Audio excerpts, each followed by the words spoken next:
brothers and sisters.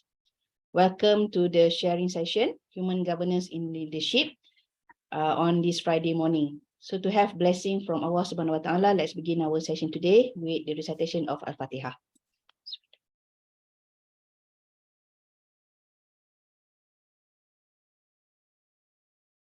Sister No Farida, tolong unmute-kan yourself.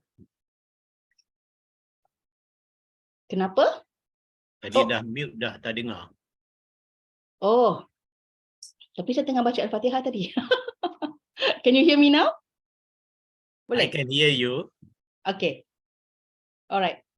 Okay, so we have with us this morning Professor Dr. Engku Rabiah Adawiah, from a professor from Institute of Islamic Banking and Finance, and she is the RIUM Takrim 2022 Murabi Award recipient. Her topic today will be human governance in leadership. So I'm going to talk a bit about Prof. Engku. So Prof. Engku obtained her bachelor's degree in Sharia from IIUM, and also her Master of Comparative Laws also from IIUM. So alumni IIUM, Prof. Engku ni. And then she did her PhD in University of Aberdeen. Her PhD is in criminal law. To mention a few of her international recognition, she received the most outstanding individual contribution to Islamic finance by Deloitte in 2004 and 2014. And then she is a top 10 women in Islamic finance in 2014 and 2017, third most influential women in Islamic finance, and then the second most influential women in Islamic finance, both by Cambridge International Finance Analytica Limited. So I think we can all agree that Prof. Engku deserved this Murabi Award this year. And then she is also a consultant, member of Sharia Advisory Council from Bank Negara Malaysia and Securities Commission Malaysia. And then she's also one of the panelists at the Sharia Advisory Conference 2022, organized by the Brunei Institute of Leadership and Islamic Finance. I would like to quote one of the somebody mentioned about Prof. Engku. Prof. Engku Rabiah's most significant contribution to Islamic banking finance is her mentoring for dozens of women in Malaysia and elsewhere who themselves have become influential leaders in IBF. If Professor Engku Rabiah had not played the role of an anchor and mentor, we wouldn't have had as many Malaysian women leaders on this list, period. So I think we are in the presence of a very, very distinguished person. Okay, Prof. Engku, the session is yours. Bismillahirrahmanirrahim. Alhamdulillah Rabbil Alamin wa bihi nasta'in.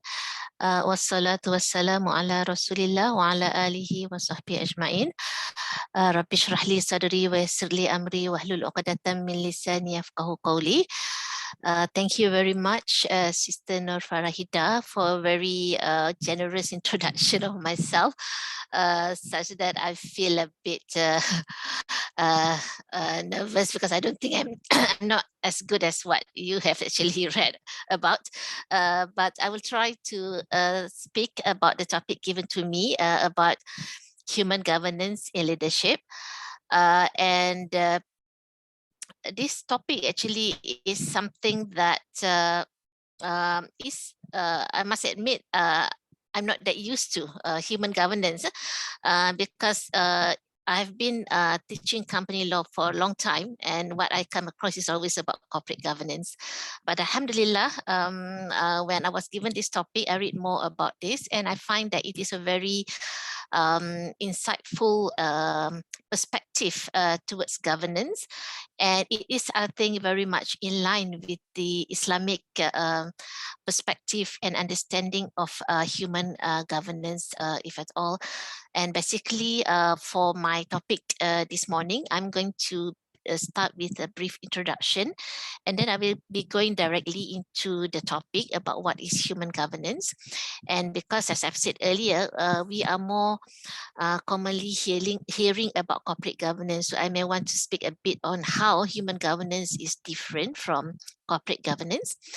And my main focus after that will be more in terms of the Islamic perspective of human governance, and how human governance can play a role in leadership, and how it actually can help us to improve our institution, our society to a more sustainable institution and society in the long run through embracing human governance in leadership and in our life, inshallah.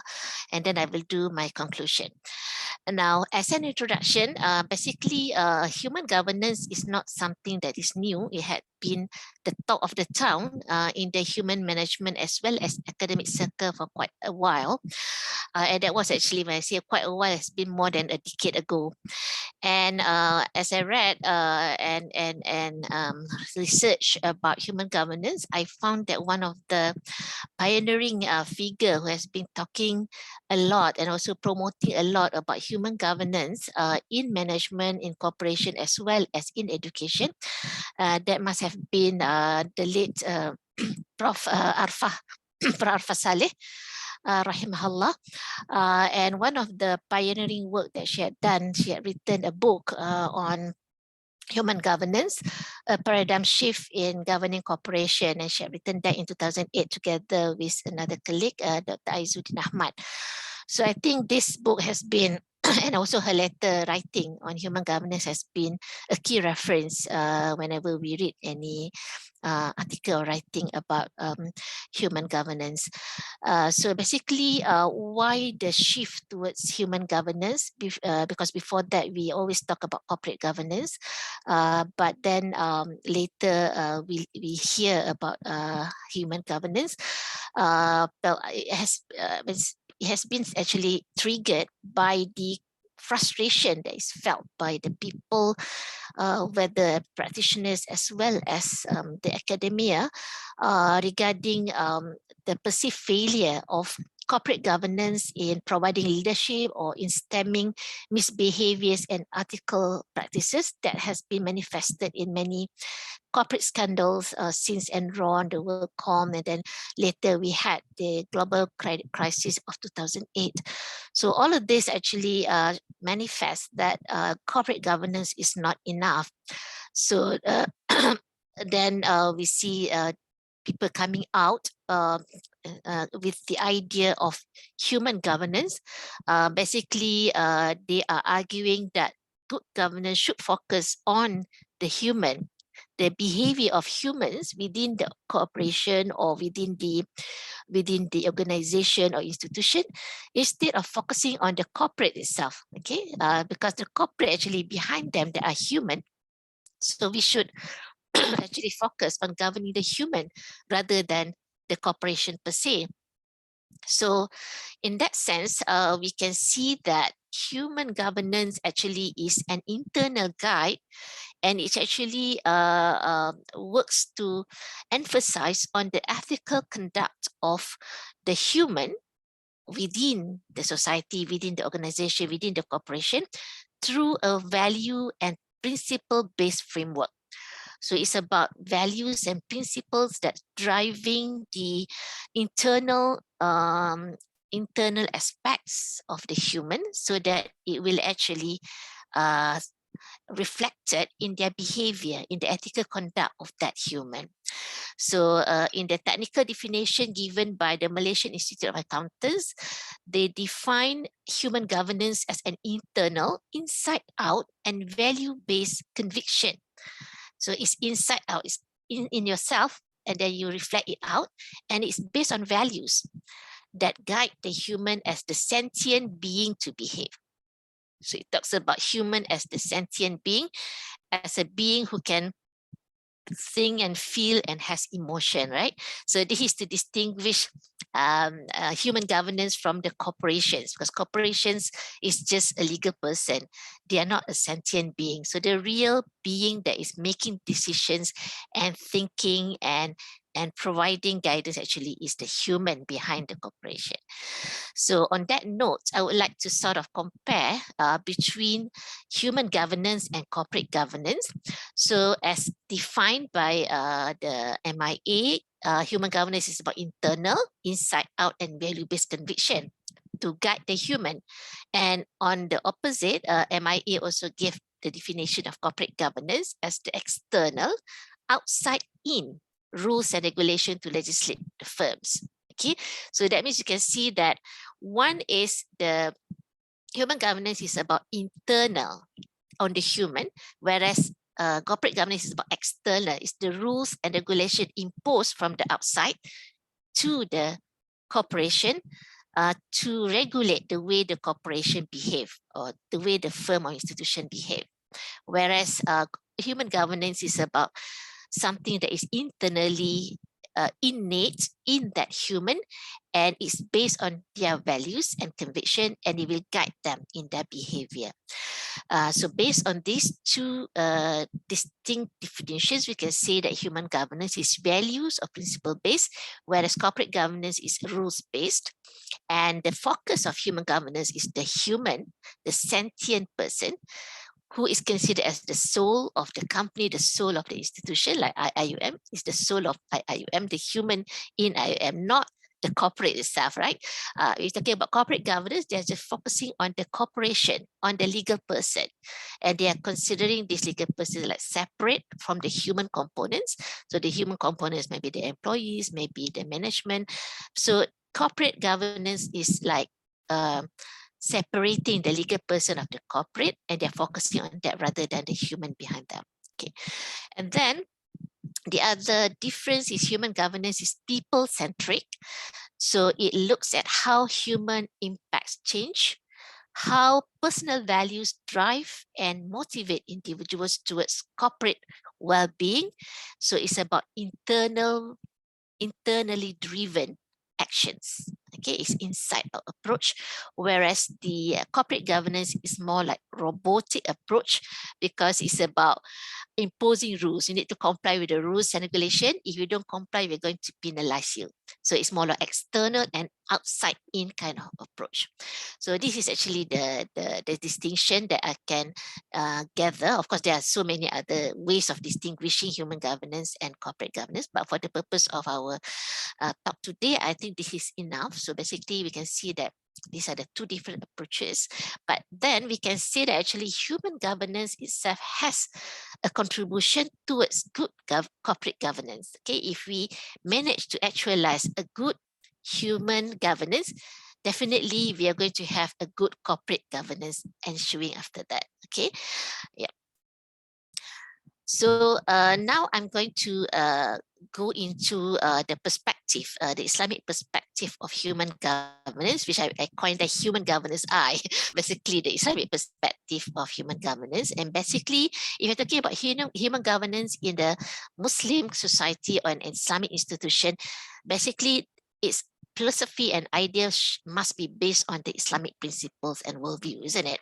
Okay, and then when we look at the Islamic worldview and perspective regarding human and also human governance, we can see that yes, in a way, human is also actually is a central focus in Islam, because if we read even the very first verses in Surah Al-Baqarah, the early verses of Al-Baqarah, after talking about the fact that Allah has revealed the Quran as a guidance to the people, to the muttaqin, it goes on in verse 30 of Surah Al-Baqarah, where Allah subhanahu wa ta'ala described the fact that he actually wanted to create a Khalifa, a vicegerent on the earth. Okay, and this Khalifa is the human, which is actually manifested in the creation of Prophet Adam alayhi salam, okay, our forefather, right? So human being is the focus of Islam as the chosen one to be the Khalifa. Inni ja'ilun fil ardi Khalifa. Okay, Sadaqallahu al-Azim. So Allah has actually created human to be the vicegerent. That's the one of the expressly mentioned purpose of human creation. And apart from that, it's not just the human being a vicegerent of Allah, but a human being is also created to obey and worship Allah subhanahu wa ta'ala. وَمَا خَلَقْتُ الْجِنَّ وَالْإِنسَ إِلَّا لِيَعْبُدُونَ. I have not created the jinn and also the human except to worship me. Okay, so there is this function of vicegerency and also function of ubudiyah, to obey Allah subhanahu wa ta'ala. And why human has been chosen as the chosen one and not the other creatures. If you read the story in the Quran, Iblis is envious of the fact that Adam was chosen when he felt that he was better than Adam alayhi salam. So the reason given in the Quran was actually first the knowledge. وَعَلَّمَ آدَمَ الْأَسْمَاءَ كُلَّهَا. We had taught Adam the names of all things. Okay, so the knowledge is one of the reasons for the choice. So given is human is given the intellectual ability, and then human is also created in the best form. خلقنا الإنسان في أحسن تقويم. أحسن تقويم. Human are created in the best form, but Allah's caution is that we can be relegated to the lowest of the lowest, asfala safilin. If we are not careful, although our original form is the best form, ahsanu taqwim, but he is capable of relegating us, summa radadnahu asfala safilin, relegate and demote us to the lowest of the lowest. If we are not careful and do not preserve the fitrah and also do not nurture the fitrah in the mold of Islam that Allah has designed for us, then we may be demoted to the lowest of the lowest. And that's why in the verse in Surah At-Tin, Allah SWT mentioned that قَدْ خَلَقْنَا الْإِنسَانَ فِي أَحْسَنِ تَقْوِيمٍ ثُمَّ رَدَدْنَاهُ أَسْفَلَ سَافِلِينَ إِلَّا الَّذِينَ آمَنُوا وَعَمِلُوا الصَّالِحَاتِ. Okay, so those who believe and do amal saleh, basically they're nurturing their fitrah and they're nurturing their self to be better and better, so they will maintain their best form. And the creation of life and death also, as we always read in Surah Al-Mulk, is to test which of us is the best in action.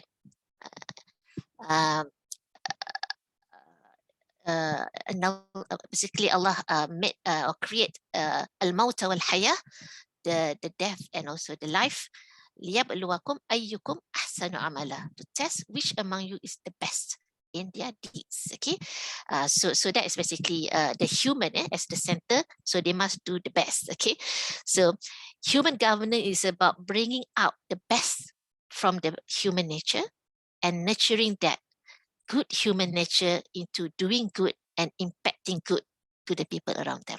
Okay, so that is how you can relate human governance to this human as the central focus. And the other aspect of the Islamic perspective of human governance is that there must always be divine guidance guiding the human, because human in its fitrah or innate nature can be contaminated by the surroundings, by other things, such that he can go to the lowest of the lowest, right? So constantly human would require divine guidance.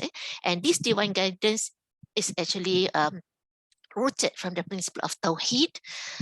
So we believe in the oneness of Allah subhanahu wa ta'ala, Allah as the source of faith, as the source of power.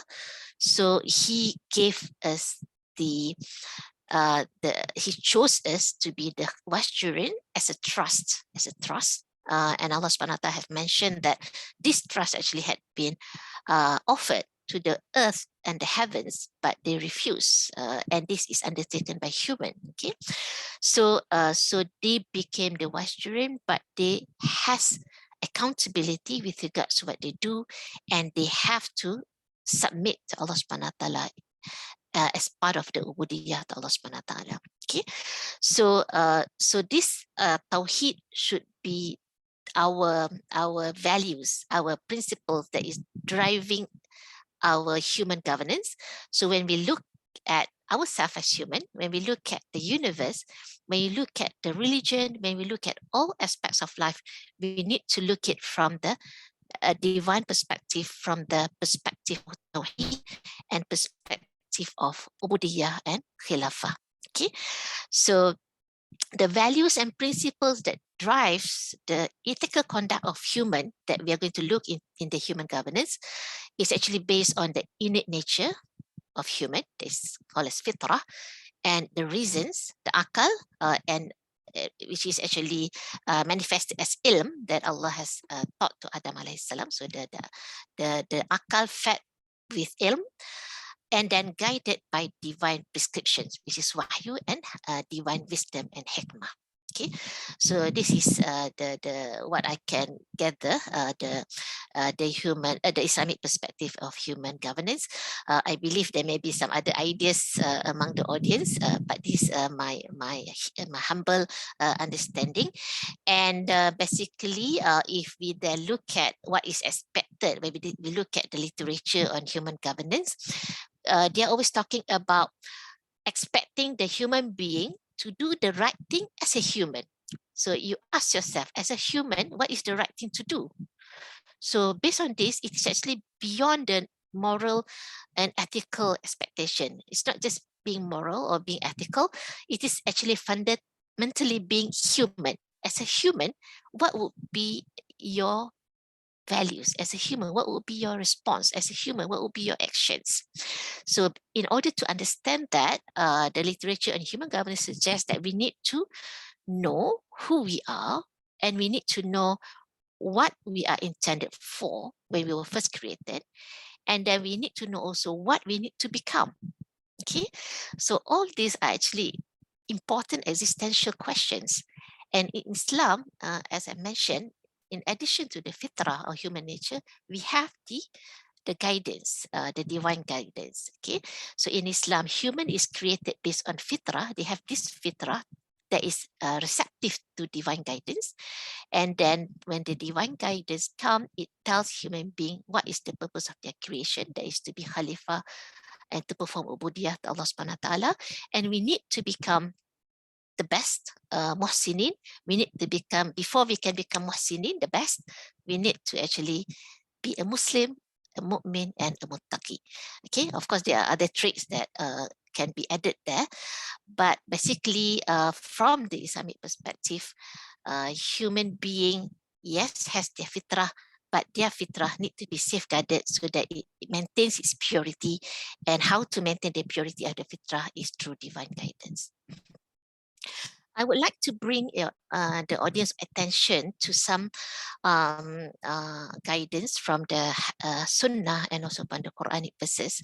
So I'm bringing here a hadith of the Prophet ﷺ that has been narrated by Bukhari, Rawal Bukhari or Muslim, narrated by Bukhari and Muslim, Rawal Shaykhan, and Abi Hurairah, from Abi Hurairah radiallahu anhu, qala, he said, qala Nabi sallallahu alayhi wasallam, the Prophet ﷺ said, ma min mauludin illa yuladu ala al-fitrah. Every child that is born upon the fitrah. فَأَبَوَاهُ يُهَوِّدَانِهِ أَوْ يُنَصِّرَانِهِ أَوْ يُمَجِّسَانِهِ. But his parents make him a Jew, Christian, or a Zoroastrian.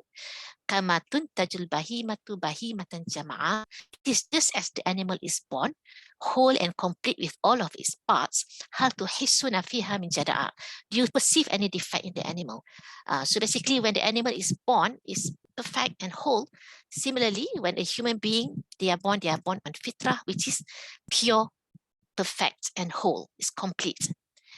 But it is open to contamination, like I said. They are influenced by their environment. So in this hadith, it mentioned about the parents. That our immediate environment would be our parents, how they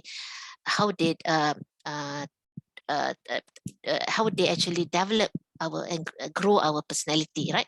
So apart from our immediate environment, we have also the society, the bigger society, right? Our friends, our peers, they would actually influence our behavior. So we need to safeguard this actually, okay, through human governance, okay? And then after explaining about these things, Abu Hurairah further quoted the Quranic verse to support the fact that humans are born based on the fitrah, based on the innate human nature. He quoted the verse in Surah Al-Rum, verse 30, fitratallahi allati fataran nas 'alayha. So I will just go to that verse so that we can see the complete picture about the verse quoted by Abu Hurairah radiallahu anhu in trying to explain about the meaning of the hadith earlier. So this verse in Surah Al-Rum, verse 30 reads, فَأَقِمْ وَجَّهَكَ لِلدِّينِ حَنِيفًا فِطْرَةَ اللَّهِ الَّتِي فَطَرَ النَّاسَ عَلَيْهَا لَا تَبْدِيلَ لِخَلْقِ اللَّهِ ذَلِكَ الدِّينُ الْقَيِّمُ وَلَكِنَّ أَكْثَرَ النَّاسِ لَا يَعْلَمُونَ. Okay, so the verse actually is about commandment to the people. Basically, so devote yourself to the faith of monotheism. So it's actually an order to people to actually embrace Tawheed. Okay, and Tawheed actually is فطرة الله التي فطر الناس عليها. Is the natural way that Allah has instilled in people. So the innate fitrah, the innate nature of human being is they are receptive to the Tawheed, to the Din al-Hanif, the pure religion of monotheism. لا تبديل لخلق الله. There is no change in Allah's creation. ذلك الدين القيم ولكن أكثر الناس لا يعلم. This is the upright religion, but most people do not know. Okay, so this is the innate nature of human. So when human governors talk about what it takes to be human, this is actually what Islam says. Okay,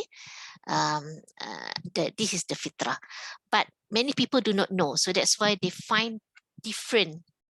They misunderstood certain other different things as the innate human nature. Okay, so that may mislead them to some extent. Okay, and there is another hadith also, which talks about the recognition of the human innate nature, which is also discussed in human governance. There are two narrations here. One is from Nawas bin Sam'an, and in Nawas bin Sam'an radiyallahu anhu, and Nabi sallallahu alaihi wasallam called. He said this, Nawas bin Sam'an said that the Prophet sallallahu alaihi wasallam said, Al-birru husnul khuluq. Righteousness is in good character. Wal ithmu ma haka fi sadrik. And wrongdoing is what which wavers in your soul. Wa karihta an yattali'an alayhi nas, which you dislike people finding out about. So maybe in modern terminology, they are calling this as conscience. Okay, so I think people know it as conscience. So it's actually something in yourself that allows you to judge right from wrong. Okay, so the Prophet ﷺ, because this companion actually wanted to know about al-bir, about what is meant by righteousness. So the Prophet said that the righteousness is something which actually is a good character. And then you can actually feel in your conscience if it is a wrongdoing, because if it's wrong, you feel uncomfortable in your heart, in your chest feel compressed, and you are fearful that people would know about this thing because it's wrong. You know it's wrong, and you are ashamed if people get to know about it. And this is a hadith narrated by Muslim. And there's another hadith, an Wabisah bin Ma'bad radhiyallahu anhu, another companion, Wabisah bin Ma'bad said, Ataitu Rasulullah sallallahu alaihi wasallam, I came to the Prophet sallallahu alaihi wasallam and said, Jitu Jitta tas'al anil bir. So when he came, the Prophet already guessed. The Prophet said, you have come to us about righteousness. Qultu na'am. So he was asking Wabisa, you're actually coming to ask me about righteousness, right? So Wabisa said, yes. So the Prophet said, Faqala, this is the advice of the Prophet to Wabisa, Istafti qalbak. Istafti qalbak. Consult your heart. Consult your conscience. Consult your human, innate human self. Okay. Al-birru ma itma'annat ilayhi nafsu. Righteousness is that about which the soul feels at ease. You become comfortable, you feel at ease with it, then it's right. Watma'anna ilayhi al-qalb. Your heart also feel peaceful and tranquil with that. Wal ithmu, and wrongdoing, mahaka fi nafsi wa taraddada fi sadri. Wrongdoing is which wavers in the soul and cause uneasiness in the breast. Wa in aftakan nas wa aftaw. Even though people have reportedly given their legal opinion in its favor. So basically, even you get fatwa, the rules say yes, you can do this, but if your own heart, your own conscience say that I don't feel comfortable about this. If I do this, I cannot sleep at night. Okay, so that means that is not right. That's not righteousness. Okay. So this is an important element, which is a direct recognition of human governance. Because human governance talks about asking the human what is fundamentally human for you to do. Okay. So this is about the conscience. This is stuff they call bug. But having said so, as I've said, sometimes this heart of the people can be contaminated. So you make sure that your heart is in its fitrah, so that you can judge righteousness from wrong correctly. Okay, because we see now sometimes people are swayed, so that's why they look at some divergent behavior as still correct. Because their judgment is already contaminated. Okay, so to be able to do a good judgment, like the Prophet said here, the fitrah should be preserved. So these are the verses that I've mentioned earlier. So I think let me skip this on the purpose of human creation. Okay. Okay, now I would like to go into the second part actually of my presentation about human governance and leadership. Okay. So we have more or less understood human governance in general, and then we have understood about human governance from the Islamic perspective. Now we are going to look at how to relate human governance and leadership. How can human governance play a role in leadership? Okay. So when we look at leadership itself, what is leadership and what would be the Islamic perspective towards leadership?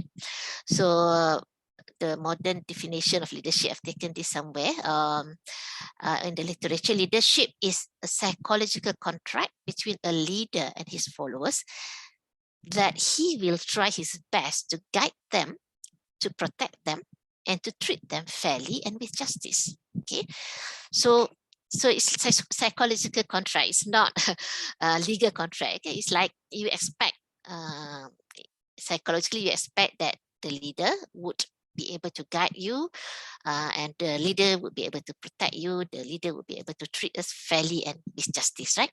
So that's the basic understanding. And then people talk about what is excellent leaders. What do excellent leaders do? So basically, leaders in excellent organization would inspire people. So not only they guide them, protect and treat them fairly and justly, they also inspire them, inspire the followers, inspire the people, and create a culture of involvement, empowerment, and accountability. Okay, so the leader should be able to inspire the people to be involved. And in order to inspire the people to be involved, the leader need to empower the people. And when the people are empowered and involved, they need to understand that they are accountable for what they do. Okay, so these are important aspects of leadership that will actually make an organization excellent. So if the people in the organization become involved, become empowered, and are accountable for what they do, they have a sense of accountability, basically they can become an excellent society, an excellent institution, organization that is sustainable in the long run.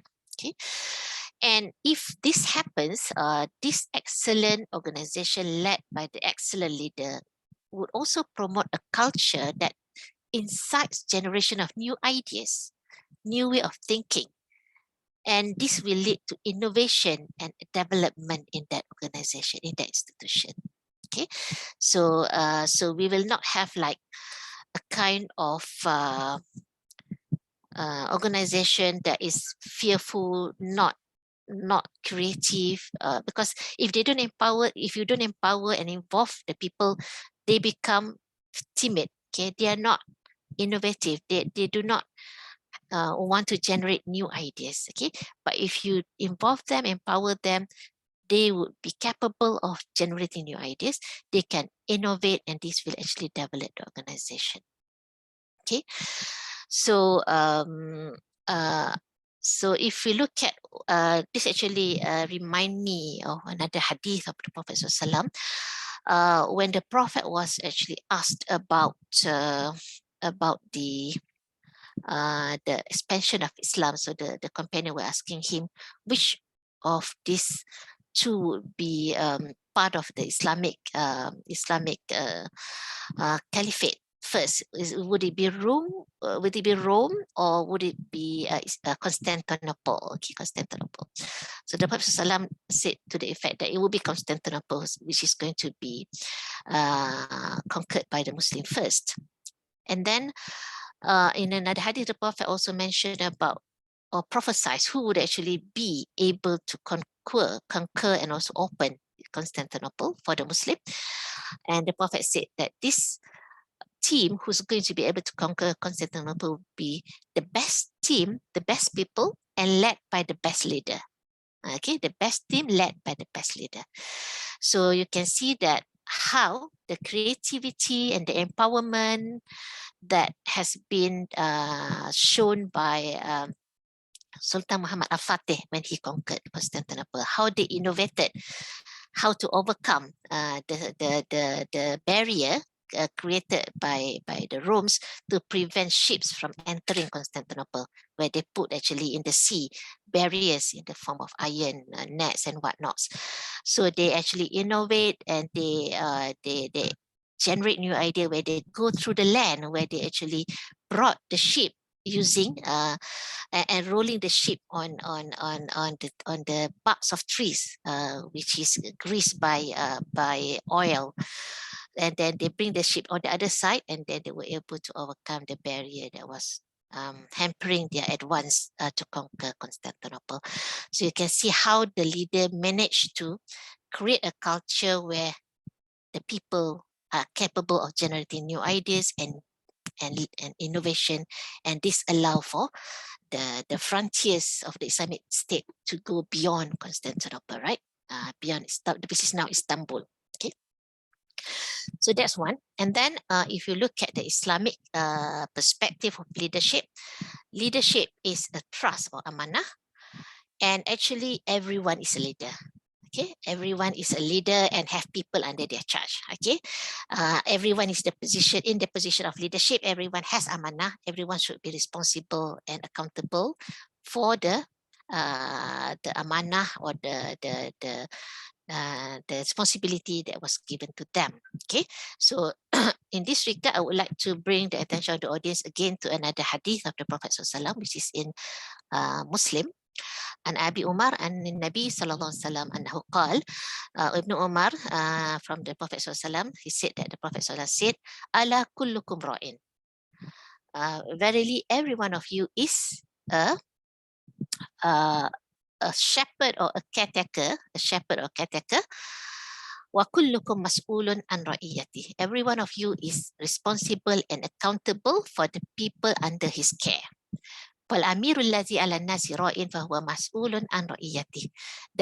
or the leader or the head of state who is appointed on the people is a caretaker or a shepherd who is responsible and accountable for his people. A person is a shepherd or caretaker of his household, and he will be responsible for them. Even a woman is a caretaker of the house of his husband and his children, and she is responsible about them. And even a servant or slave is a shepherd or caretaker of the property of his owner, and he will be accountable and responsible for that. Allah fakullukum ra'in. So again, the Prophet reaffirmed that all of you is ra'in, is a shepherd and caretaker. Wa kullukum mas'ulun an ra'iyati. Every one of you would be accountable and responsible for the people under your care or under your responsibility. Okay. So this is basically highlighting the fact that leadership is actually a position that is occupied by everyone. And the moment they occupy the position of leadership, they will have to bear with it the responsibility that comes together with leadership. Okay. And another thing about leadership in Islam, it is always focused about doing good and bringing benefit. So this is a very famous legal maxim, tasarruful imam ala ra'iyah manutun bil maslahah. The actions of a leader on the people will always be governed by public interest, maslahah, and benefit, good for the people. Okay, so whatever the leader do, it must be for the benefit and good of the people. Okay, then when we look at that concept of leadership and how that relates to human governance. So basically, the leadership that I was mentioning earlier, in order to be effective, the leaders need to be supported by people, right? If you have a good leader with all the leadership quality, but the people are so bad, they just don't care, okay? They just don't bother. They are very irresponsible people. The leader will not be effective. Okay, so we have seen many examples in the Quran where the Quran mentioned about the various missions of the various prophets. So the prophets are definitely leaders in their own right. So they come and bring the message. They are the best leaders in that sense. But when the people rejected them, the people are not having the same values, the same principles, then the prophet were not able to change them, were not able to effectively lead them to what is good. Okay, so the maybe I can also relate this also to another instance that have happened in our history. There was a narration that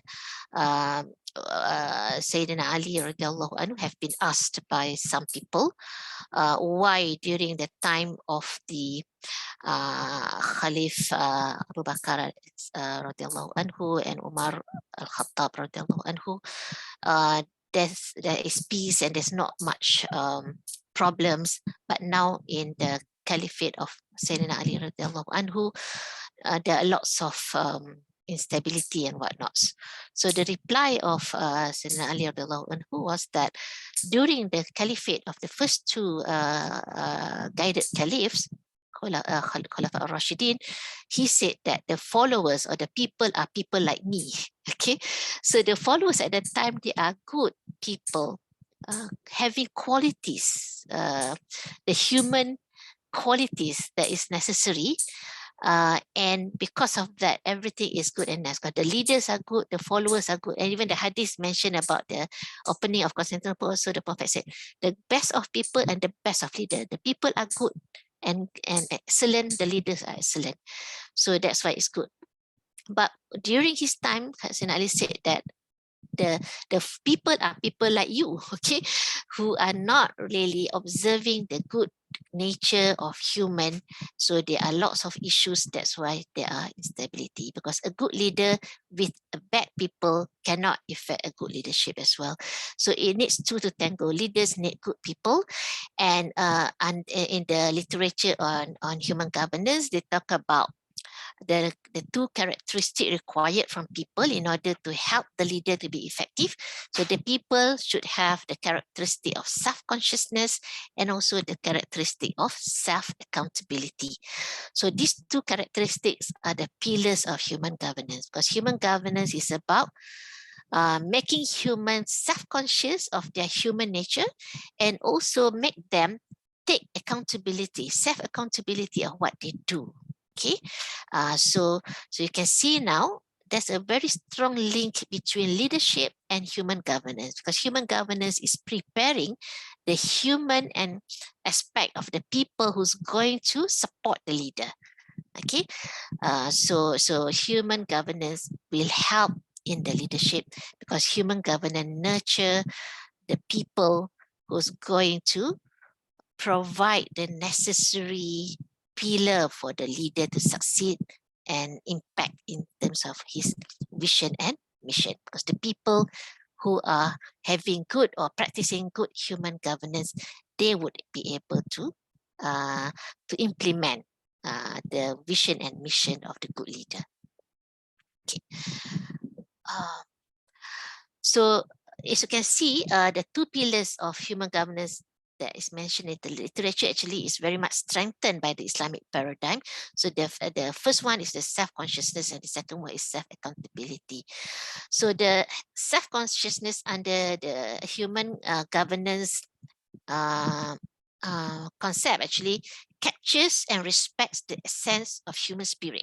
So basically it said, human, you have their innate nature, their spirit, and of course from the Islamic perspective, it says it's ruh, the ruh of the people, and also celebrates the unique belief system. So you have your belief system. So of course in Islam we have our concept of iman and aqidah and tawhid, and it has its own values also. So in Islam we have akhlaq and adab. So all this actually shape our internal constitutions. So when we ask the human, what will you do as a human? So internally, that human will actually respond and refer to their internal constitution. Remember the Prophet said, "Istafti qalbak." Consult your heart. Okay, consult your heart means consult your internal constitution, and that internal constitution actually is shaped by our ruh, our iman and akidah, and our akhlaq and adab. Okay, if you're talking about non-Muslim, they may have their own understanding of human spirit. They may have their own understanding of faith and their own understanding of ethics and values, right? In general, there are universally accepted good values or virtues. So in that sense, although they are not Muslim, their internal constitution may still be something which is good and acceptable and can lead people to be doing good as well. Okay. And in the Islamic perspective, self-consciousness is further enhanced with the concept of God consciousness, which is what we call taqwa. Okay, so taqwa. So the insan, human being, with its fitrah, with which is actually enriched by iman, akidah, akhlaq, adab, and amal soleh, is further enriched with taqwa. Okay, so you can see the level of self-consciousness in that human will be par excellent. Okay, this is not necessarily for leaders, it can also be for the people. So this self-consciousness is more of the trait of the people, and it is actually a must for the leader. Okay, and this can be manifested, for example, in our history. We have read, I think, the story of this young lady during the time of Khalifah Umar al-Khattab, the young lady with her mother, right, who is the seller of milk. I think you know this very famous story. So as we know, Sayyidina Umar al-Khattab, he always walk around the city unnoticed by the people. So he saw this, I think there was, couldn't remember the exact story, was it a house or a tent, but he saw this woman and his and her daughter. The woman was actually a milk seller, and the woman was actually telling her daughter to add water to the milk. And then Umar Khattab heard this conversation, and the daughter said, "No, we shouldn't do that because that's cheating." So basically, you ask yourself, is this wrong or right? So the daughter definitely has the self-consciousness to decide he's wrong. But the mother says, but and then the daughter said this is wrong, and even the caliph prohibits this. And then the mother said, the caliph is not around to see if we are adding water. And then the young lady said her famous saying, even if Umar is not here to see, but the Rabb of Umar, the God of Umar is ever seeing, he would see what we do. Okay, so we can see the self-consciousness to say that this is wrong, and then the taqwa, the God consciousness, to preserve and be persistent in doing what is right and not swayed by other temptation to do otherwise, right? So that is self-consciousness from the Islamic perspective. It's not just about self-consciousness, it's also about God consciousness, and it actually will raise our sense of self-accountability. When we have self-consciousness and God consciousness, definitely we will also have self-accountability. So what is self-accountability? It is about capturing the internalization of self-accountability of human for any action or inaction. Okay, sometimes people talk about we need to be accountable for what we do, but sometimes we need to also be accountable for what we not do. Because in what we not do, sometimes we are supposed to do, but we do not do. So that is also something that we need to be accountable for. And this internalization of self-accountability is not because the rule says so, not because the law says so or what somebody tells us to do that, but it's driven by the sense of human reasons and value. If we think carefully, we know we need to be accountable. We need to say that, yes, I take responsibility, okay, and values also, okay. We shouldn't be passing the buck to somebody else. We need to be having the skin in the game. We need to say that this is me. I should do that. I've not done this. I will take responsibility. You shouldn't actually find a scapegoat to say that this person is to be blamed. Okay, so it's not a blaming act. It's about self-accountability, and this is very much in line with the concept of mas'uliyah that is mentioned in previous hadith. Kullukum mas'ulun. Every one of you is responsible and accountable. And in Islam also we have the concept of taklif. The mukallaf, we are mukallaf. We are made accountable and responsible for our actions, right? La taziru waziratun wizra ukhra. A person will not bear the burden of the act of another. So everyone will bear the burden of his own action.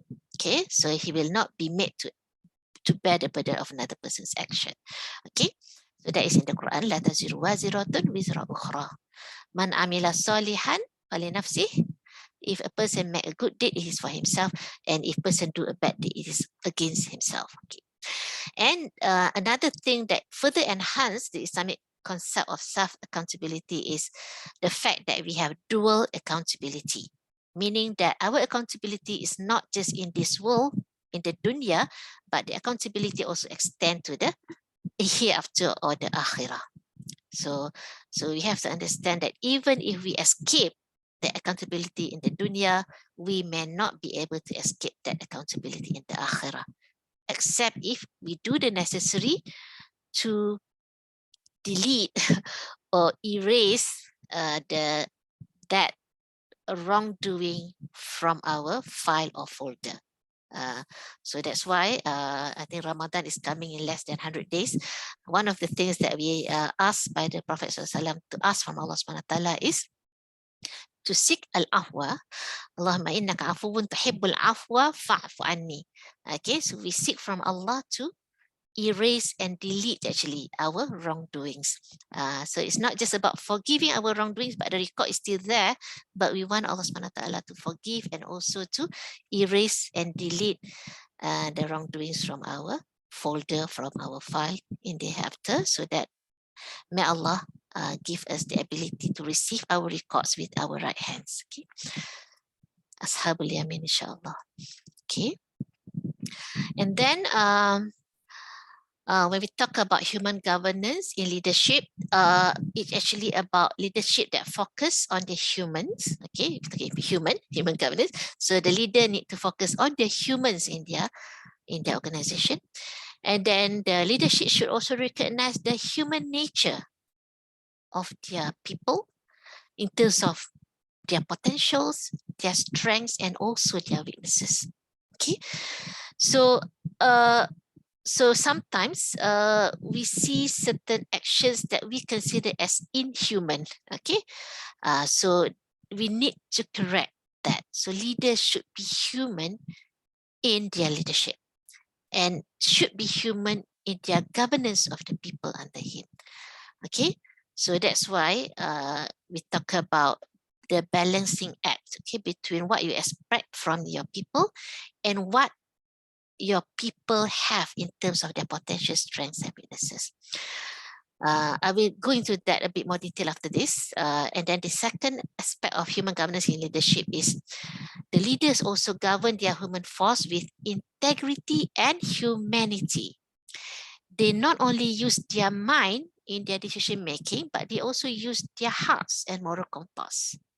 Okay, most of the time people say just you need to use your mind. Okay, you need to be objective. You need to be objective. Yeah, but sometimes if you use your heart and moral compass, it gives a more wholesome decision.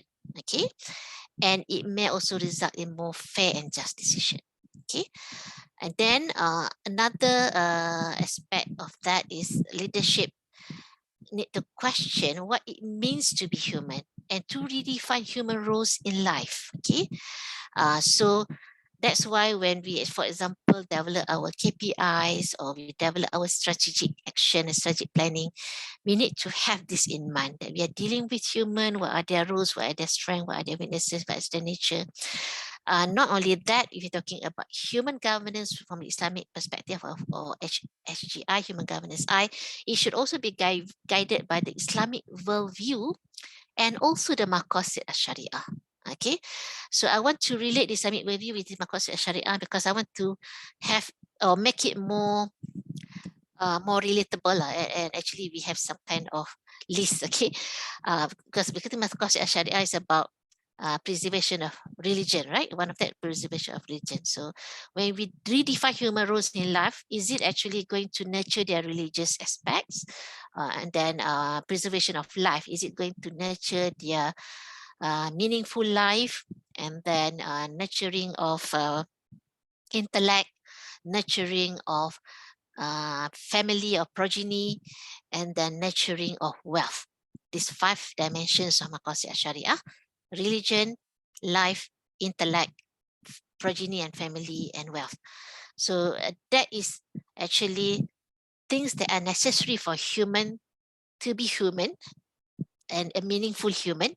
Then we redefine the human roles in our organization to fit and strengthen these 5 elements in their life, and recognizing also their strength and potentials and weaknesses in doing so.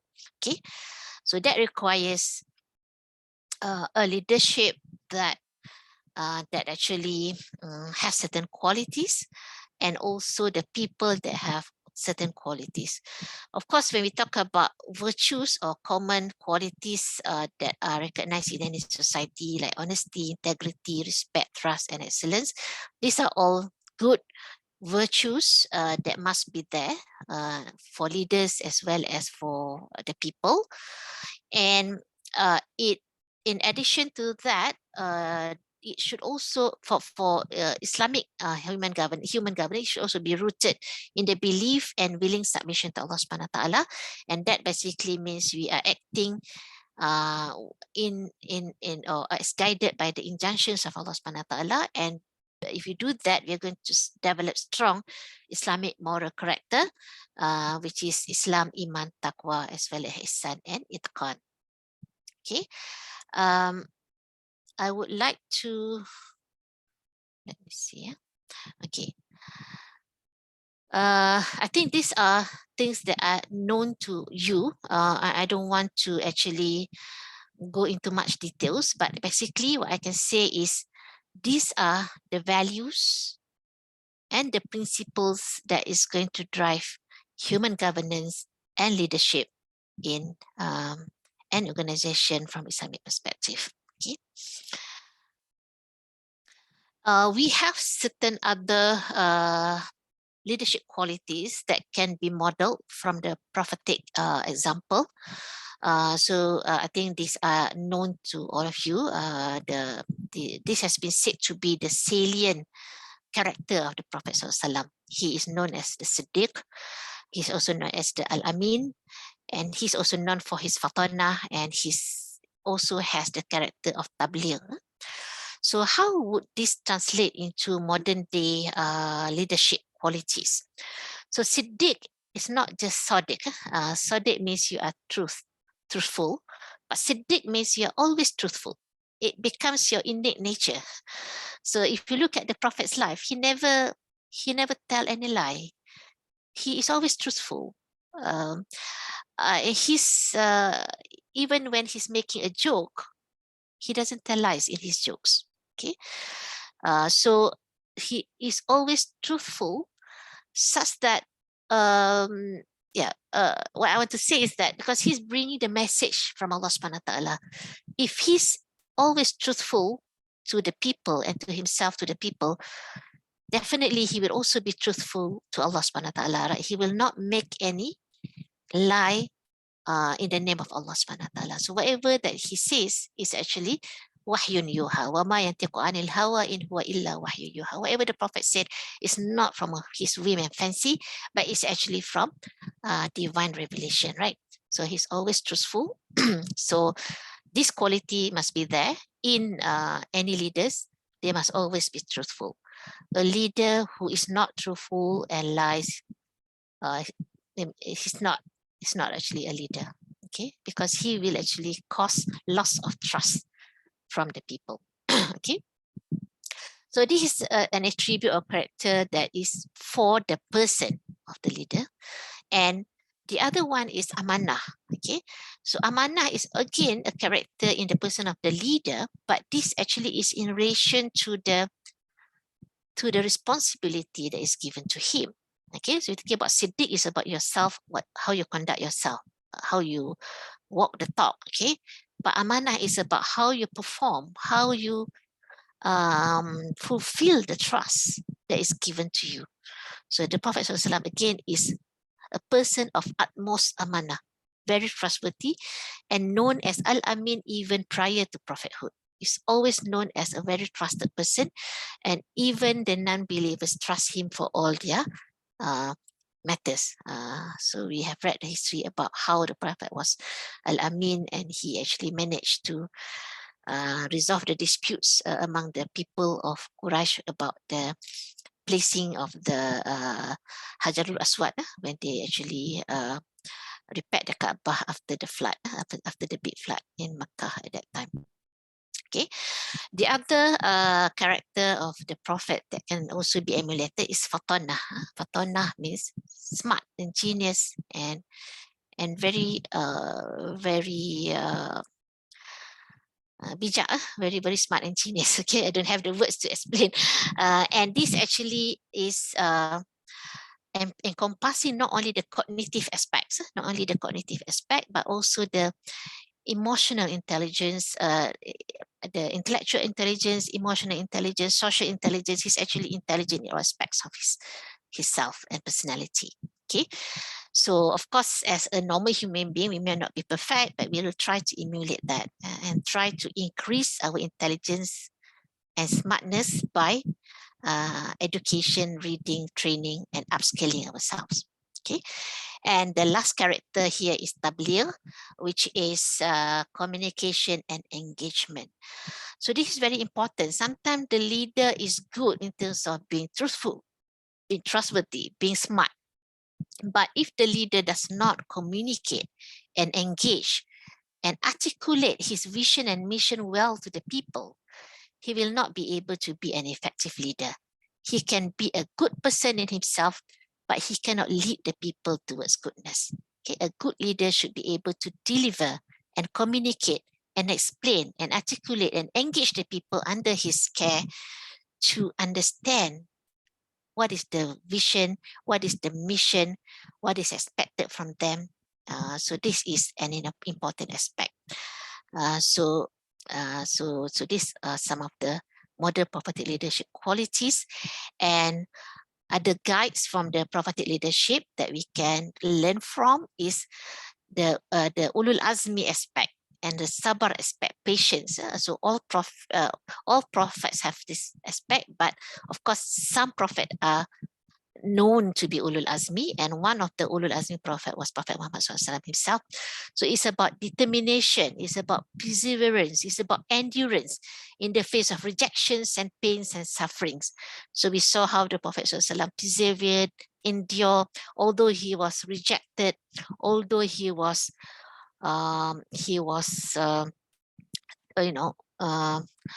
people made war against him, people ridiculed him, and he was psychologically, emotionally, and also physically hurt by the people. But he persevered, he endured, and he was always positive. Okay, so that's why we have the famous dua, supplication of the Prophet ﷺ, when he actually said, Allahumma hdi qawmi fa innahum la ya'lamun. Oh Allah, give guidance to my people because they do not know. This is in response to the people, when he wanted to get help from Ta'if, he was actually pelted with stone until his feet were bleeding and his teeth were actually broken. And at that time, Jibril alayhi salam offered to destroy the people of Ta'if. The Prophet refused and said that it's okay. They do not know, and I actually seek help from Allah to guide them because they do not know. And the Prophet ﷺ actually at the end mengadu to Allah SWT. He actually tell Allah SWT he doesn't care about all those hardship as long as Allah is pleased with him. Rida of Allah is important, the rest is trivial.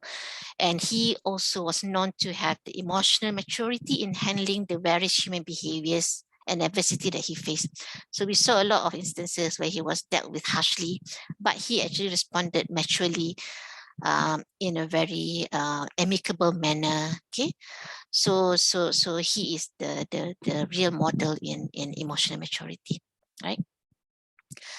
And then he was also eloquent.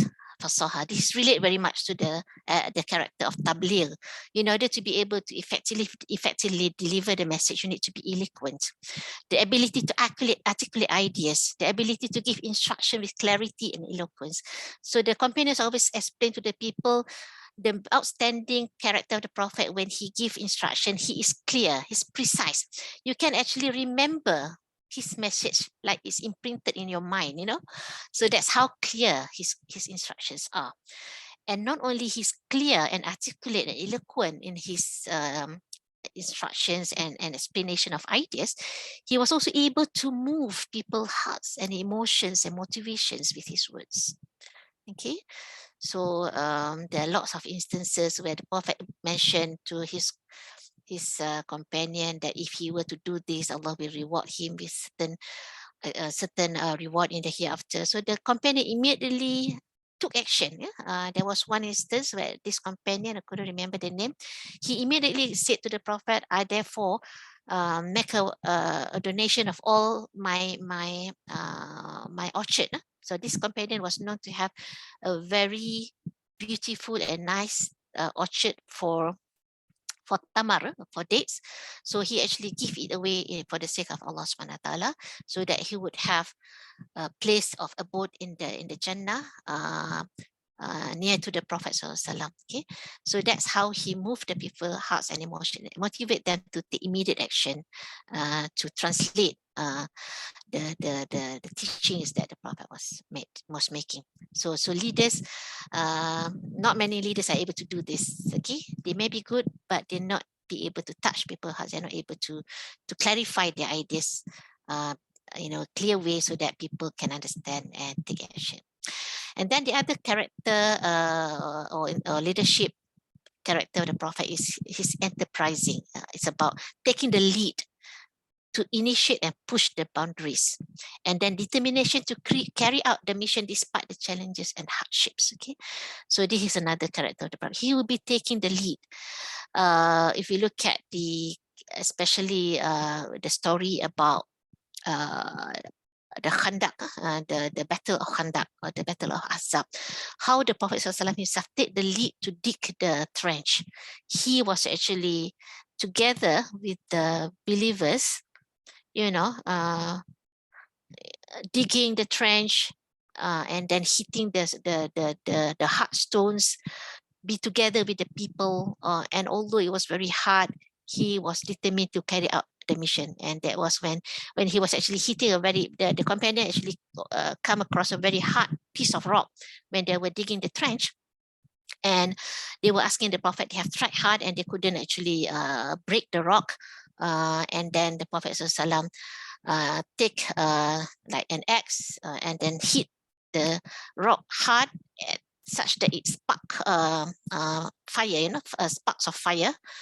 And then at that time, the Prophet ﷺ said, in the first part, I saw the towers in Rome, and then I saw the towers in Persia.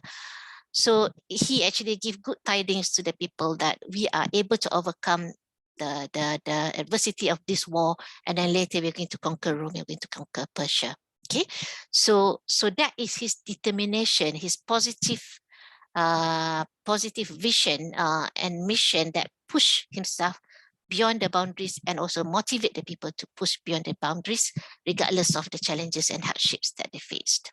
Okay, and then he also sent letters, right, to the Roman Empire, to the Persian Empire, inviting them to Islam. This is enterprising spirit of the Prophet ﷺ.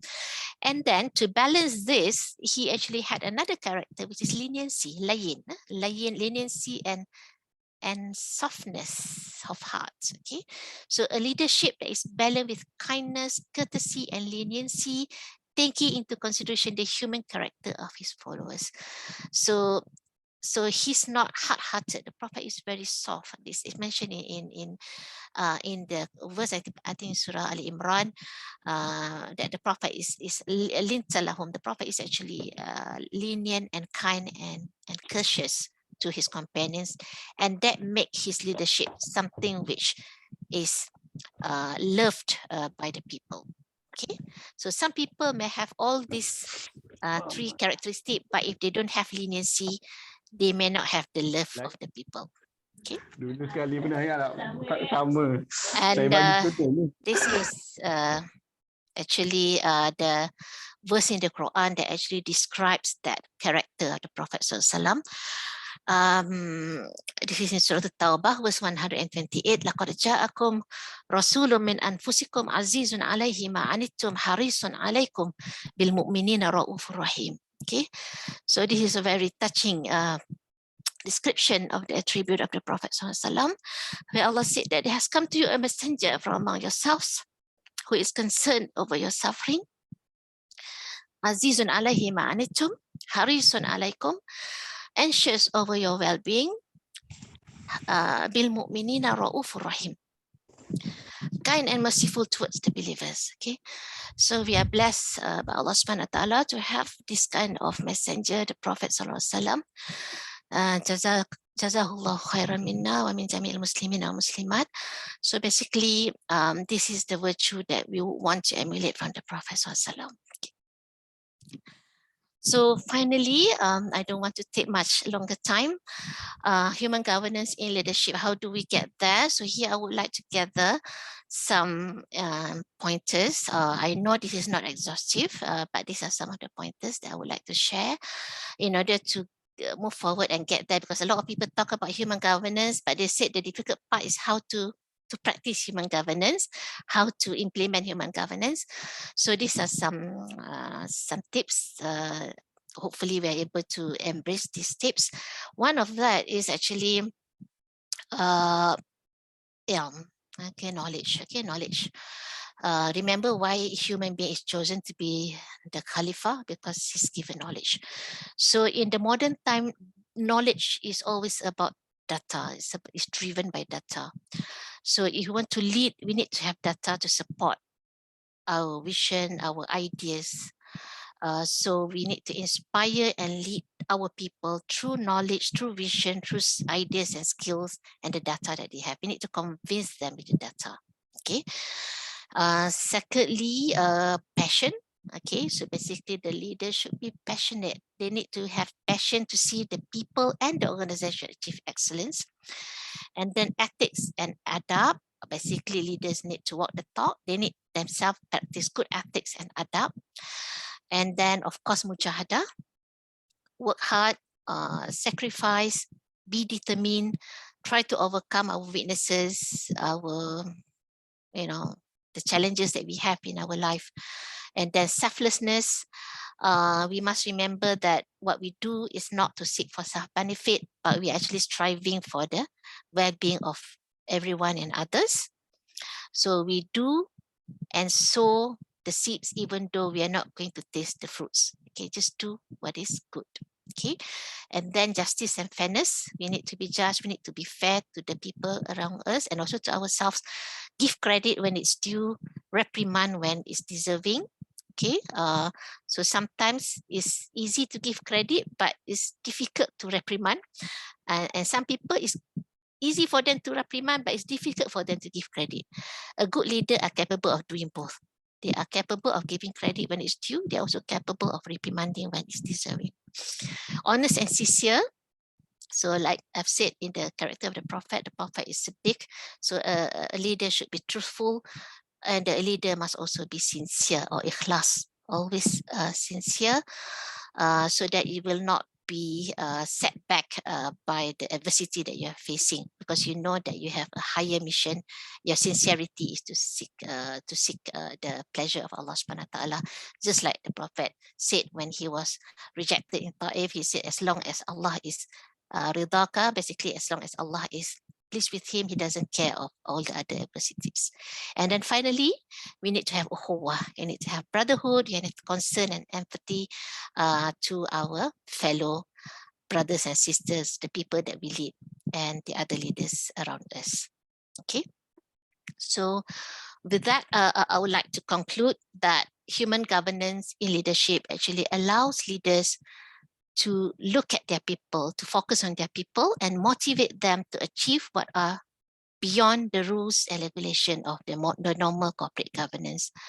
So it's about people themselves doing what they feel is good and what is in line with their conscience. Okay, so when we focus on the human will be able to reflect on and uphold their self-conscience and values, rather than merely being forced to comply with regulations. So in a human governance setup, both the leaders and their people are internally driven, rather than externally pushed to excel and perform. So whether we have KPIs or we don't have KPI, we are still driven to perform. Okay, so it's not easy to do, but it's the ideal that we want to achieve when we talk about human governance. So over time, this will be the factor that will contribute to the organizational commitment to build high-performing and more sustainable organizations. And to conclude, I would like to quote this from the book by Fred Kaufman, where he talked about conscious business on how to build value through value. So we need to build value through value. And this is actually where he talked about sustainable organization. So if you want to have our university as a sustainable organization, basically we need to have a conscious business that fosters personal fulfillment in its individuals, okay, in our people, and mutual respect in the community. Okay. So with that, I would like to conclude and thank all of you for your patient listening. Wassalamualaikum warahmatullahi wabarakatuh. Waalaikumsalam, Prof. Engku, for a very touching sharing session, I have to say. And your voice is very, how to say, lembut sangat suara. If you are my leader and you criticize me, I think I would cry. I was like, okay. Sebab suara Prof memang lembut je. Okay, can we open the session for question and answer? Prof, boleh ya? Yes, insyaAllah. Yeah, Prof. Dr. Khalid, you have a question? You are mute, Dr. Khalid. Yeah, Okay. Sorry. Just earlier, with the first slide, I think, when you talk about the human governance and then corporate governance, that's good. If corporate governance, then I would have actually gone into different direction, but you differentiated very well. The human governance, when you talk about the ilm, about the Adam alayhi salam, Iblis went protested. But usually understanding that Iblis become actually the sort of like arrogant because of his own ilm. And the ilm that I guess, if I'm wrong, please correct me, is it the one which was revealed to Adam? So revealed knowledge that differentiate then the ilm that proclaimed by the Iblis. And the second was the one ilm that distinguishes the intellectual part, intellect, akal to the Adam. So that I need your elaboration. And the third, fourth slide, the fifth slide, when you go for leadership part of it, you talk about shepherd. I think maybe another time, like a long story about the shepherd, because they say this is about Bani Israel, because the family was shepherd family. And then the Allah subhanahu wa ta'ala has given them the guidance and spiritual, what you call power that actually made the Bani Israel to be the world leader. But because that deviated them when they gone into betrayal. So that was more like, so that the shepherd one is, I never come across any literature except only one, which was one of the Abdulaziz Shah Dailwi Rahmatullah, the student who actually highlighted why Allah used the shepherd. Shepherd on the front, the general meaning, but second is the hidden agenda, meaning behind that was the address to the Yaqub alayhi salam, because they were the shepherd family, they have nothing, wealth, power, respect, except when they have been immigrated during time of Yusuf alayhi salatu wasalam to Misr. When they got power, they got wealth, and that's how they did. So I think that is delicate. But I just want your answer about the first slide, about the ilm that Allah has given to Adam alayhi salam. Okay, thank you very much, Prof. Khalid. Are you in the country now? I'm sitting here in my home. I'm now in Istak. Oh, mashallah. I thought you were in Saudi Arabia. Alhamdulillah.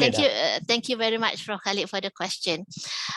So basically, when you talk about, I hope I get your question correct. I think you're asking why Iblis alayhi salam got the wrath of Allah subhanahu wa ta'ala. Because when I was mentioning earlier, it was about the reason, the justification that Allah subhanahu wa ta'ala gave why he chose Adam alayhi salam, because he gave Adam ilm, wa'allama Adam al-asma'a kullaha.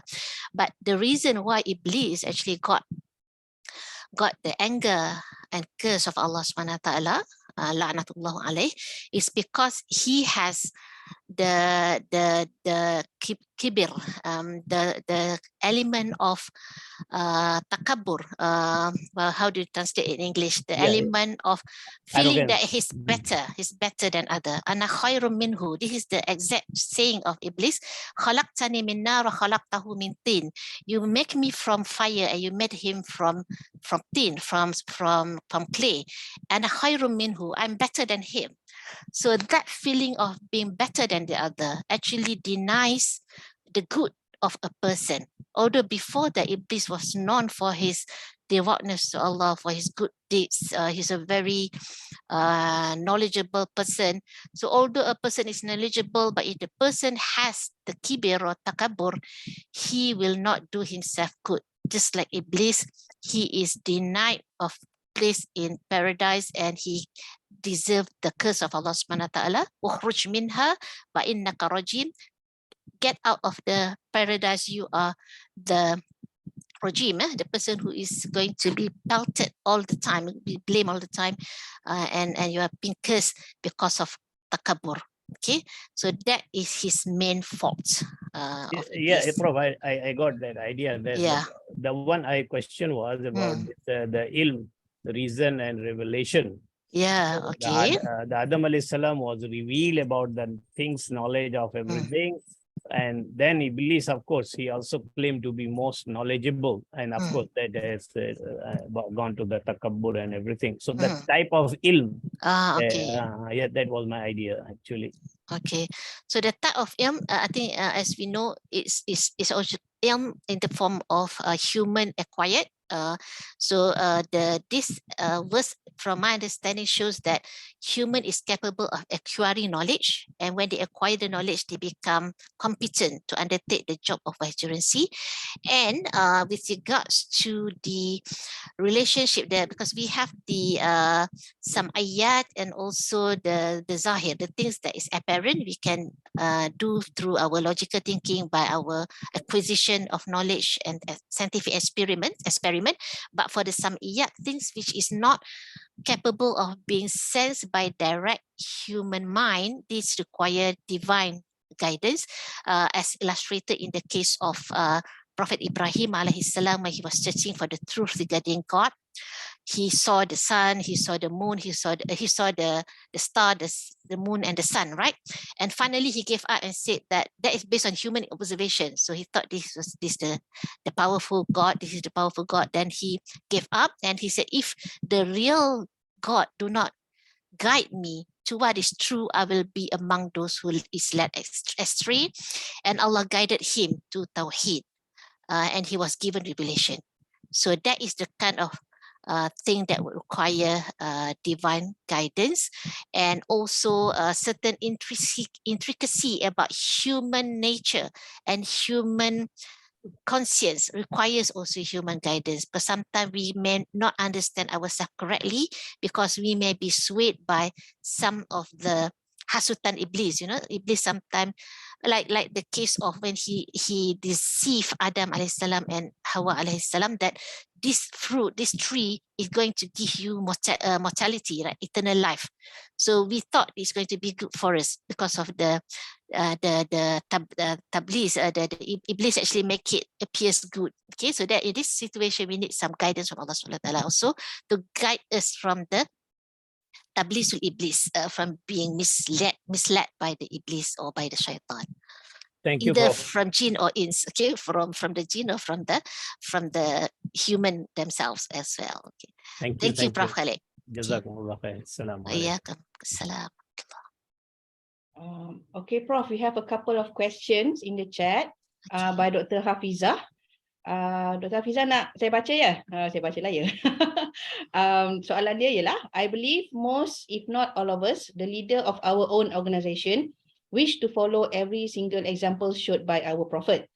Unfortunately, as a weak human being who have to juggle and balance both our professional and family life, it can be very challenging. So can you give any tips to us? Katanya, gitu. Okay, that's a very good question. The balancing act is always the difficult part. Okay, but I think that balancing act will become easier if the leadership recognizes our human nature. Remember, I was mentioning about the human potential, strength and weaknesses, and also redefining the human role based on the what you call this, the guide from our scientific knowledge as well as from the divine knowledge, right? So that this is what we see now, where the human governance is moving. So they are talking about work-life balance. Before we see it is worse, right? I remember when I first worked with IUM, and that's when I started family, and then when I had my first and second children, we only have about 30 days or 40 days leave, right? And the child is still very young, and then we have to send them to daycare centers, and they got sick because they're not ready, and then we have to take it. There are a lot of stress because the work balance, and also life balance is not ideal, right? But later, as part of the movement towards humanizing, right? Humanizing career. So we see that, we need to give longer maternity leave from that to 3 months. And then we see in other more developed countries who are more into recognizing the human value and the contribution that a woman can do by giving birth and taking care of the child. They can even take leave and they can join back the workforce without losing seniority and things like that, right? So we need to redefine the human role to make our human people better able to balance between their work and life in their life. So if we are still within a situation where we are more favoring work over life, then we are facing what maybe the sister is saying. So so that's where we need to make some decisions as what are the limits that we want to put, because we don't want to sacrifice what we in our conscience feel is good for us in terms of our family just for the sake of our career. But if there is already a supportive work-life balance in our workplace, then of course we don't need, or we cannot make an excuse and say that or take advantage of that and do not perform our responsibility. At the end of the day, if we ask ourselves, are we performing our responsibility? Is our conscience clear? So I hope I've answered you. And I know it's not an ideal answer, but I think at least I've given some ideas to you, Dr. Hafizah, right? Yeah. Okay. Okay, Dr. Nasir, I think I will read this one question in the chat first, yeah, Dr. Nasir, if that's okay. The question is by Dr. Salah. Do you think that adopting secular concepts can weaken the impact of Islamic concepts in leadership? Example, national versus ummatic, or citizenship versus brotherhood? Oh, hebat soalan dia. Okay. You shouldn't be asking difficult questions to me. Okay. I think in a way, if you want to find difference, you can find it, right? If you want to find harmony, you can also find it. Okay. Just like you can say that a glass is half empty or a glass is half full. So for me, I would like to see it half full. So although you may say that it's not exactly like what Islam says, but you can leverage on it and add up your Islamic value to make it work for your benefit. So I hope that answers the question. So you can leverage on what you call national or citizenship to actually enhance with the idea of universal brotherhood or humanity in general. So you can use it as a half full cup or glass, and then you can fill it up with the values that you want to put it in. Yes. Okay, Dr. Nasir. Last one, I think. Right? Last one, Cik. Yeah, can you hear me clearly? Can you hear me? Boleh, Dr. Nasir. Okay, can I? Yeah, my question is inspired by Dr. Salah on the question of ummah and citizenship, nationalism, and so on. I think that question is very, very important because, for instance, in Malaysia, I'm looking at from the practical perspective. I think that it's time we should go beyond idealism. And when we talk about human values as though it is one kind of values only. But actually, when we put into practice, it's not easy because humanity is complex, values are complex. Even Marcos Sharia has different theories. Some say it's not just 5 Marcos Sharia, it's more, it's 10, 15, and so on. So there will always be conflict of values. For instance, in terms of citizenship versus ummatic brotherhood and so on. Let's say the staff of IUM, some of them have worked for us 10 years, 20 years. Now, to what extent they can become Malaysian? That is the thing. I have friends that work in Malaysia, UKM, UM for 20 years, but still very difficult to become Malaysian. That's the thing. And that's one important. What's our value? Do we value nationalism above brotherhood? And so who has people, Muslim who have served our country, firstly. Secondly, the problem of language, for instance, Malay or English or Chinese, UEC. Now, what is our value? You see, we are fighting for Malay language. Okay, when you talk about human values, then anywhere, any language will do. That's why Sarawakian is no longer a negeri, now a wilayah, autonomous, as the same nation as Wilayah Semenanjung. I'm coming from a Sarawakian background. We say not only Malay language, but English is our national language also. So English is used as an official government language in Sarawak. Now, I'm a Muslim. Perhaps my value is different. I would say Arabic language should be more valuable than English and Malay. If that is the case, if Arabic is more valuable than Arabic and Malay, then that all Muslims in Malaysia must be fluent in Arabic. If not, then there's something wrong with our educational system in terms of values. That's my question. What is your take? Again, another difficult question, but very important question. I don't know whether I can answer that or not.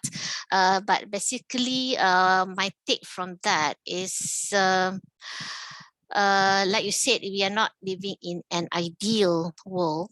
So there are always conflicting interests, conflicting values, and conflicting perceptions and perspectives of people towards things. Okay, and this is where I think the Prophet ﷺ mentioned about ikhtilaf ummati rahmah, the differences of perspective and whatnot in my ummah is a form of mercy and rahmah. So, having said so, you are talking about those working in Malaysia, whether they should get citizenship. We're talking about language. For me, I mean, I'm not a politician, or I'm not like head of state kind of thing, but as a person and as a citizen and as a Muslim, I would take guidance from what Allah said, but other people may also refer to the same verse and the same guidance, but they may have different interpretation and perspective as from me. So let's say about language, I think we read it many times in Surah Al-Hujurat, right? وَجَعَلْنَاكُمْ شُعُوبًا وَقَبَائِلَ لِتَعَارَفُوا. Okay, so Allah has made different qabila, different nations, so that we can get to know each other. And then our language also different, so that we can know and understand each other. For me, language is a way or a tool that Allah has created for communication. We can communicate through verbal language. We can also communicate through sign languages and some other mechanisms. So that's why when we read in the Quran about Zulkarnain, he went to places that even he couldn't understand their language, but later they were able to communicate, perhaps not through verbal language, right? So that's the hikmah of Allah creating language. So we shouldn't take language as the reason for us to become tafriq, to become what do you call this? Berpecah belah, to become disunity. Language should not be an issue to make us disunited. Language is just a tool to communicate. If we have language, can be something that can bring unity and can bring what do you call this common culture and common understanding, it is good, because it's still bringing something which is bringing maslahah to the people. But if language is misused to disunite and to gain political mileage, this is wrong. Okay, so you can use Arabic, you can use English, you can use Malay to communicate. And another thing is language is also a means to acquire knowledge in that language. So if you're talking about Muslim, why they need to learn Arabic? Because the sources of Islam is primarily in Arabic, although there are secondary sources to explain them. So if you want to get access to that knowledge in the original language, you need to learn Arabic. I'm not saying that is a priority, but if you prioritize your ilm or your knowledge from the primary sources, you need to learn Arabic. If you are learning something which is the knowledge itself is primarily in a certain language, then you need to learn that language. So if we are having English as a language of a lot of knowledge, you need to learn English. Just like if Malay becomes the lingua franca for the knowledge, you need to learn Malay. So that's my stand. So politicians, statesmen can say a lot of things about that. That is my stand. As for citizenship, that is another difficult point. I'm not in that, but what I can say is a policy, is siyasah syariah. I will go back to the original principle. Tasarruful imam manutun bil maslahah. Whatever the leader, the statement says and do, they have to be governed by public interest. So we will have to see the justification. Why, if you were to allow for citizenship, and why, if you were not to allow. So you have to balance between mafsadah and maslahah, madarah and maslahah, and you do the various legal mechanisms to guide you when there is a conflict between taking benefit and also preventing harm, which one would be preferred and what not. So that is siyasah syariah, and the correct people should be making that decision. I hope I've answered you in a way, Dr. Nasir. Sorry if I'm not being able to address the main parts. Thank you. Okay. All right. I think in the chat pun dah tak ada soalan. I think we can stop here, Prof. Yeah? Yes. Okay. Yes. Okay. Prof dah suspend. No, I mean, it's 11. I don't want to eat up into the time of others, because when we put time, some people have their own schedule. So I don't want to be unjust to them. Yeah. Okay. So I think there's no more question from the participants. Okay, Prof, thank you so much for the knowledge sharing session. I learned a lot. And will you be able, boleh tak share the slides with us nanti? Okay, inshallah, I'll be sharing the slide. Actually, just for caveat, actually, some points in the slide I've taken from various sources, but because I did not put the sources there, because I was wanting to do the slides in a hurry. So you just use it for your reference, yes, Ken. Yeah, But I need to say that some of the points in the slide is actually taken from various literature that I've referred to. Yeah. Understand, Prof. Okay. Nanti apa training CPD akan request daripada Prof lah the slides and then we Okay, can share to the insyaAllah. participants. Okay. Okay, thank Alright. you. Thank you Okay. everyone. Assalamualaikum warahmatullahi wabarakatuh. Salam, thank you, shukran, So Prof. let's end our session today. Adawiah. Afwan, yeah, afwan, Dr. Very much, Asif? shukran, shukran. Okay, Dr. Asif. Alright, okay. afwan. Let's end Thank you our very session much. today with Tasbih Kifarah and Surah Al-As. Bismillah.